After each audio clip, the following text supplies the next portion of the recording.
Okay, good morning. Morning. We've got a special guest with us today. I can't point. That doesn't work. It's Bauer. Hippie. Say hello, Bauer. No. Can't talk. He's a dog. No, we're taking him swimming. He loves swimming, doesn't he? He does, yeah. He does love a good swim. So what we're gonna talk about today? Today we're going to talk about following up on leads. Good one. Oh, Bauer don't like that. Sorry, Bauer. Okay, so following up on leads. That's an interesting topic. Very interesting. Very interesting. Can I just point out, it's not that he doesn't like being in the car. That's not why he's whining. He's excited. He's excited because he knows where he's going. He knows where he's going, and he loves swimming. So Anyway, leads. Following up on them. Yeah. Not a dog lead. That's quite appropriate, actually, isn't it? You see? Maybe that's where it came from. Yeah, it wasn't scripted Subliminal at all, messaging. was it? What? Not scripted at all. No, not at all. No. It genuinely weren't. Seriously, I'm laughing at. Okay, so okay, Bauer, yes. Following up on leads. I think it's a really good topic because most people don't do it, and there's around 48% of businesses don't actually follow up on a lead. Yeah. So they'll make the first contact and then just completely stop. But then they're the ones who'll turn around and say, "Oh, networking doesn't work. Meeting new business contacts, cold calling doesn't work. This doesn't work. That doesn't work," because they never follow up on it. No, yeah, totally. And I think that I don't know the exact numbers. I've got them wrote down somewhere, but it's like they'll go once, they'll go twice, they'll follow up 3 times, and then completely stop. And I think it was something like 80% of businesses make 3 attempts and then stop. Yeah, sounds about right. And then the stats go on further to say, you know, like 2% of sales actually happen on the first visit. Something like 5% happen on the second, 8% on the third. But most sales, and I think this was something like 80% of sales as well, happen between the 5th and 12th visit. Yeah. And it comes back to what we were talking about being persistent. And when we've discussed persistence before, is you've got to be persistent about what it is you're doing, because persistence really shows you're passionate about what it is. And if you're not, if you don't follow up on it, it doesn't fill them with wonder that exactly, you're yeah. interested in what you're doing. You're not very confident in what you've got. How the hell am I going to be confident in it as well? Yeah. So be persistent. Push for it, and just keep on going back. You know, 5 to 12 times, as we've just said, is where most sales occur. So just keep on pushing. I think people are nervous of doing it because they feel that they're inconveniencing the person. I think that's what it boils down to. Yeah, you're probably right.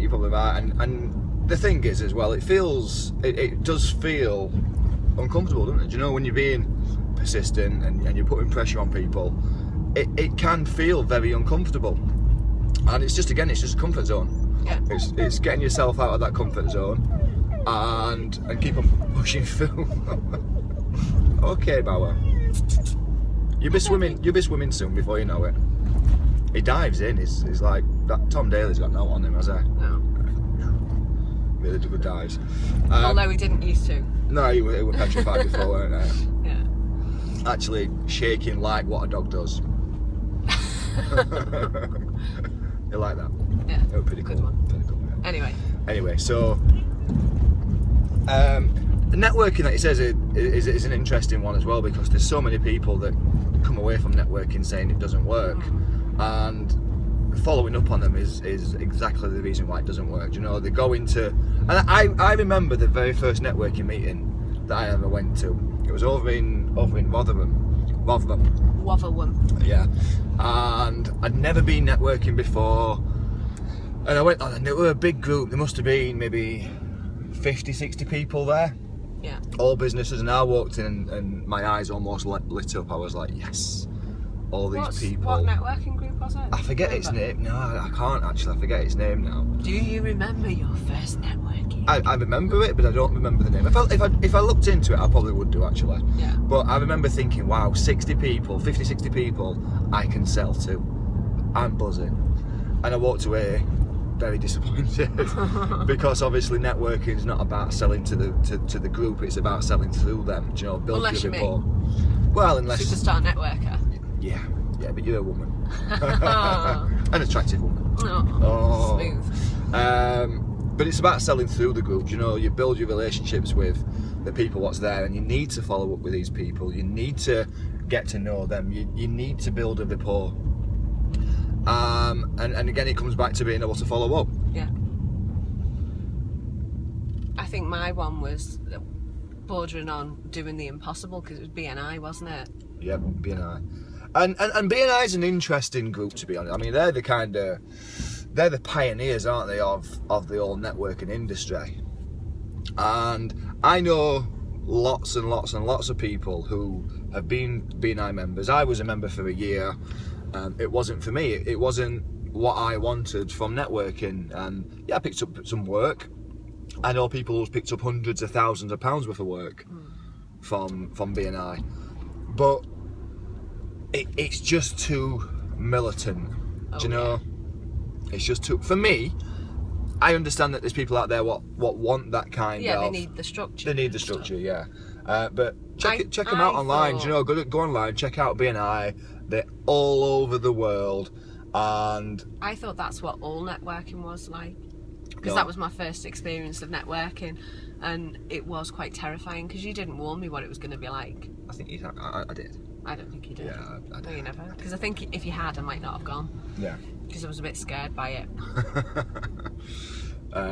So anyway, networking is good. Check it out, but more importantly, follow up. So, final thought. Final thought would be I think if you've never experienced networking, then go for it. Have a look around what networking's available in your area. Speak to your business contacts, your colleagues, your friends, family members. See what they go to. See what works. Try everything. If you don't know, find out and try before you buy. So that's networking. But final thought on following up. Oh yeah. Well, that was my final thought. I wanted to talk about networking. Oh, okay, really? Yeah. But final thought on following up is do it. Don't leave things to go stagnant and stale. If you don't follow up, then it was a waste of energy and effort doing it in the first place. You may as well have stayed in bed and not bothered. Yeah, and yeah, I mean, just to add to that, going back to my days in the field, on the front line, door-to-door sales. Everybody should do door-to-door sales. If you're serious about sales, which if you're in business, no matter what you're doing, you're in sales. I think everybody should do 12 months, 2 or 3 years, in fact, on the door, because you learn so much. And on the topic of following up, I just used to go back and back and back, not to the people what would tell me to go away, John, but to houses where there was no one there. Do you know, I'd go back and I'd go back and I'd go back, and I'd just keep on rehashing that particular street or area until I got to speak to somebody, and it worked. You know, very, very rarely I burnt through lots of addresses because I was just that persistent in going back until I found somebody in. Yeah. And the good thing is, nobody does that. Do you know? And it's the same with whatever you're selling. There's very few people will be that persistent and go back and back and back. So when you finally get hold of them, or you finally get them to, well, you finally get their attention, then part of the job's actually become quite easy for them because they've never had somebody who's broken down the barriers before, you know, really got into them, got their attention, and fully fully explained what it is you're trying to sell to them, or what problem you're trying to solve. So be persistent, keep on going, keep on going, keep on going. Let us know how you get on, and that's it for today. We're almost ready to take little B-dog swimming. Ruff. Yeah, and have a good day. See you later, guys. Say bye, Bauer.